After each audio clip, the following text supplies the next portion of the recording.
Miren, ahí está el Cordero de Dios que quita el pecado del mundo. Juan dice esto y los discípulos están como buscando. Miren, ¿qué significa en la Biblia el Cordero? Y especialmente el Cordero de Dios, the Lamb of God, Agnus Dei en latín. ¿Qué significa el Cordero de Dios? ¿Qué significa? Para el pueblo judío era muy importante. En el libro del Génesis, allá Génesis, el primer libro de la Biblia, 22, ¿se acuerdan lo que hizo Abraham? ¿Se acuerdan? ¿Se acuerdan o no? Es una respuesta, es sí o no. ¿Se acuerdan de Abraham? Ay, gracias a Dios, Señor. Son las 12 del mediodía y apenas están amaneciendo. Abraham llevó a su hijo. Ay, Dios mío. Estudio bíblico 101. Abraham llevó a su hijo Isaac. ¿A dónde? ¿Al Kmart? ¿Al Walmart? ¿A la gasolinera? A la montaña. ¿Por qué Abraham llevaba a Isaac a la montaña? ¿Para hacer qué? Para sacrificarlo. Oye, para los que somos padres, y estoy hablando padres de familia, no curas, padres de familia, oye, qué duro es eso. Que Dios te pida sacrificar tu propio hijo. ¿Han pensado ustedes en eso? Abraham sube a la montaña con su hijo Isaac.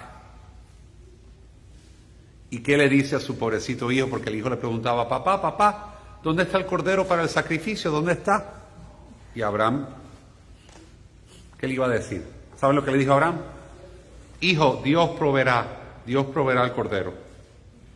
Y cuando llegaron allá, a la montaña, ¿qué pasó? Dios puso en el lugar de Isaac un sustituto. What's a ram in Spanish? Y búscame ahí que tú eres, y ves la secretaria de Google aquí de esta misa. Ram, R-A-M. ¿Qué? Una cabrita. Borrego. Los mexicanos dicen borrego, los colombianos dicen cabrita. Pónganse de acuerdo, América Latina. Ram. Un carnero. Escuchen bien. Dios puso en lugar del cordero un carnero, un borrego, un chivito, lo que sea. En lugar, cabrita, lo puso en lugar del cordero y se cumplió la promesa de fe, que era que Abraham tuvo fe hasta dispuesto a sacrificar su propio hijo. ¿Conocen otro que sacrificó su propio hijo? Dios nuestro Señor. Abraham es lo que dicen los estudiosos bíblicos, a type. Isaac es un type, o sea, historias que se repiten. El inocente que muere por los culpables, el cordero inocente. En Éxodo, el capítulo 12, ¿qué hace el pueblo judío? Dios le dice, agarren al cordero limpio, el puro, ¿verdad?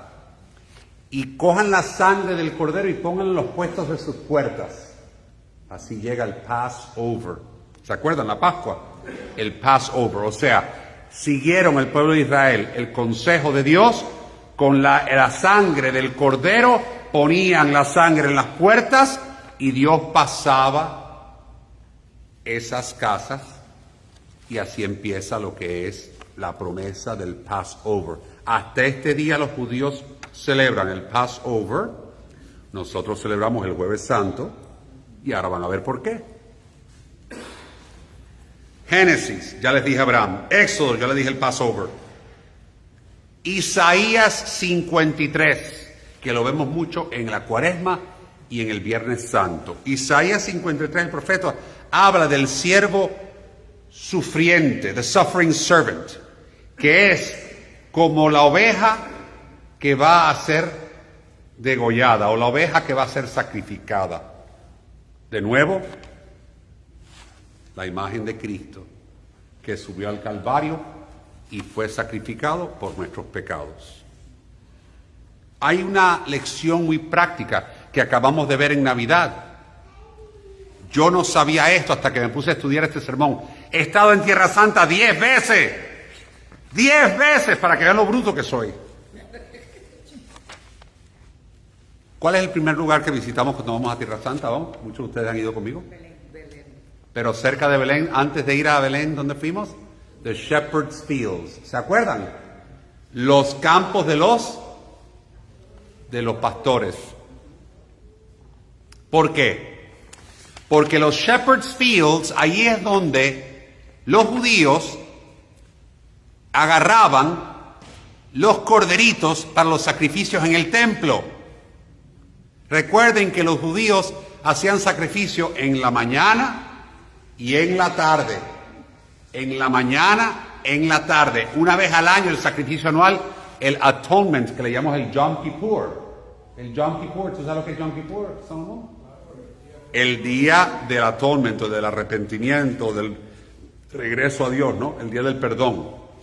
¿Qué hacían? El rabino, o vamos a decir, no era rabino realmente, era el sacerdote judío de la antigua alianza, sacrificaban a un cordero puro, inocente, para cubrir los pecados del pueblo de Israel, del pueblo fiel. ¿Qué pasa? Llega Jesús. Los pastores están en el campo. ¿Quiénes son los primeros que reciben el anuncio de los pastores? El anuncio del nacimiento de Jesús. Los pastores. No fueron los Reyes Magos. El primer signo no fue la estrella. El primer signo, ¿saben lo que fue? Las ropas blancas. Dicen swaddling clothes. Búscame y ver cómo se dice en español swaddling clothes. A ver. Dice strips of cloth, swaddling clothes. Eran unos trapos blancos que usaban los pastores. ¿Para qué? Para buscar la ovejita, el cordero más inocente, más limpio, más puro, y llevarlo para sacrificarlo en el templo. ¿Cómo? Unos pañales especiales. Eran una especie de pañales de tela, muy lindos, blancos, como los que me usaba mi madre cuando yo era chiquito. Ustedes saben que antes de haber Pampers, mi pobre madre lavaba los pañales de tela. ¿Alguien aquí lavó pañales de tela? A ver, ¿cuántas? Wow, muchas mamás. Y a ustedes usaban aquellos alfileres letales. Oye, esos alfileres así, yo digo, pinchan a un niño con eso y lo mataron. Bueno, a Jesús, escuchen, a Jesús lo iban a encontrar con esos pañales, swaddling clothes especiales, que significaban el cordero más puro. Porque los pastores solamente enrollaban en esos pañales o en esas telas los corderos más puros. Así que el primer signo que los pastores tenían que buscar es cómo han revestido a este niño. Allí encontraron en ese pesebre el Cordero de Dios que vino a quitar los pecados del mundo. La víctima inocente que derramó su sangre por nuestra salvación. Por eso los cristianos decimos, en la antigua tradición cristiana, Cordero de Dios, que quitas el pecado del mundo, ten piedad de nosotros. Cordero de Dios, que quitas el pecado del mundo, ten piedad de nosotros. Cordero de Dios, que quitas el pecado del mundo, danos la paz. Porque Jesús es el Cordero de Dios. Dios entregó a su propio Hijo como Cordero inocente para expiar y redimirnos a nosotros de nuestros pecados. Por eso esto es tan importante y tan bíblico. Cordero de Dios. Ya no era un animalito del campo el que se sacrificaba en el templo. Ahora era el mismo Dios hecho hombre quien se sacrificó y derramó su sangre por nuestra salvación. ¿Qué quiero decirles con esto?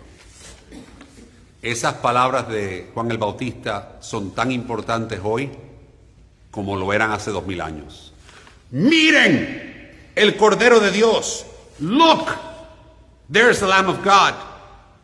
Pay attention. Presta atención. Ese que viene ahí no es cualquiera. Es el Hijo de Dios. Es Dios hecho hombre que viene para salvarnos. ¿Nosotros somos capaces de reconocer a Jesús? Do we see Jesus? ¿Vemos al Cordero de Dios? ¿Vemos al Señor? Porque el Señor nos está pidiendo que nos enfoquemos. Yo sé que vivimos en un mundo que vivimos distraídos con el celular. El celular es todo. El ruido, las cosas que hay que hacer. Le llaman los americanos multitasking. ¿No? Queremos hacer muchas cosas a la misma vez. Yo soy el primer culpable. Mira, mea culpa, mea máxima culpa. Yo hago 20 cosas a la vez. La mitad me salen bien. Y por las distracciones cometemos muchos errores, ¿sí o no?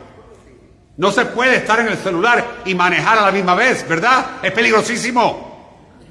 No se puede estar en misa y procesión.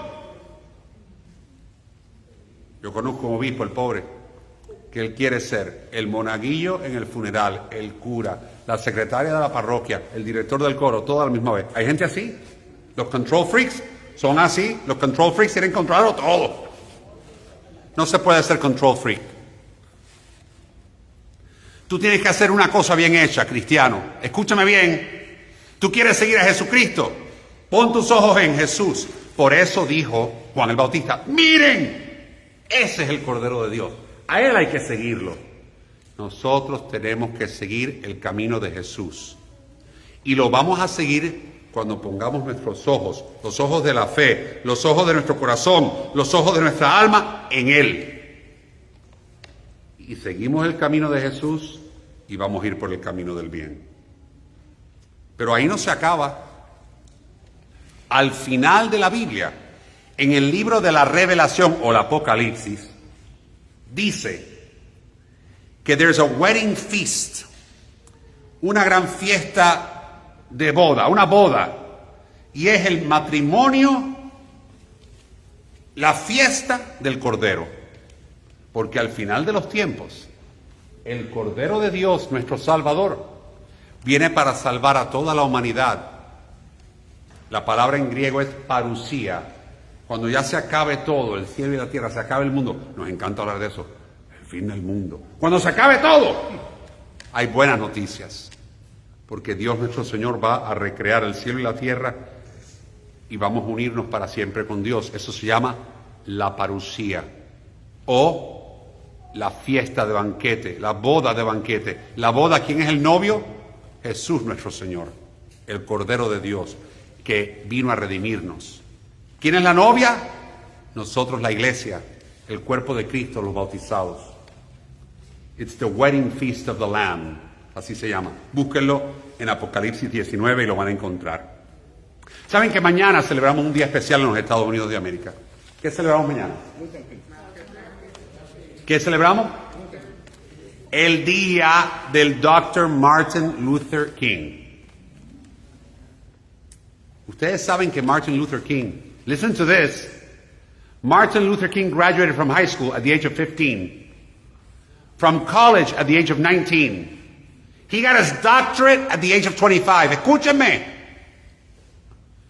Martin Luther King se graduó de la secundaria a los 15 años, del college a los 19 y ya tenía PhD, doctorado a los 25 años.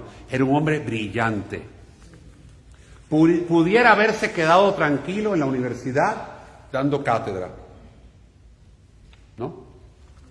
Premio Nobel de la Paz, hombre brillante, pero en vez de quedarse tranquilo, salió a la calle a defender sin violencia, porque eso es otra cosa que hay que decir, es el único de esa época que estaba luchando sin violencia, porque él estaba en contra de la violencia, pacíficamente luchando por los derechos de todos, para que su gente de la raza negra y todas las minorías que eran discriminadas en este país tuvieran libertad.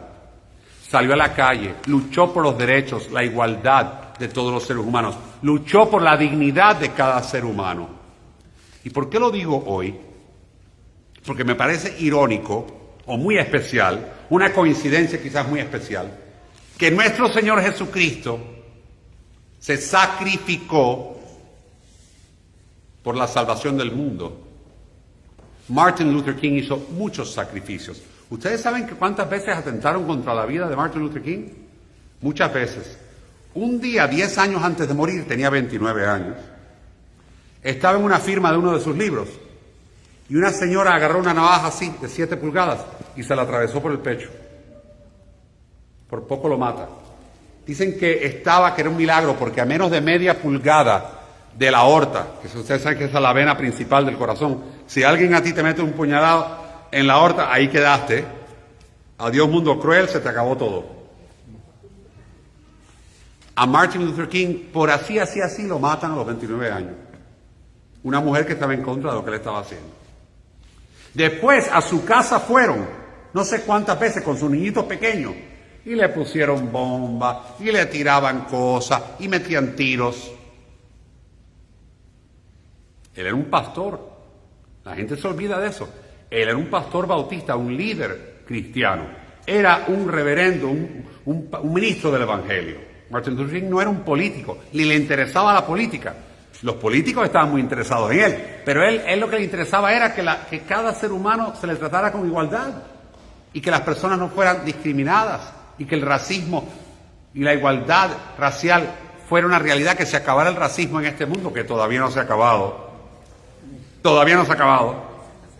Pero él tuvo un sueño, y el sueño era que algún día la humanidad se diera cuenta de lo importante que es la dignidad de cada ser humano. Así que hoy, amigos, pensemos en Jesús, pensemos en el Cordero de Dios, pensemos en el hecho de que tú y yo, como seguidores de Cristo, a veces también vamos a tener que hacer sacrificios. No nos van a poner en una cruz para derramar nuestra sangre, pero sí tenemos que hacer los sacrificios pequeños de cada día para seguir el camino de Dios.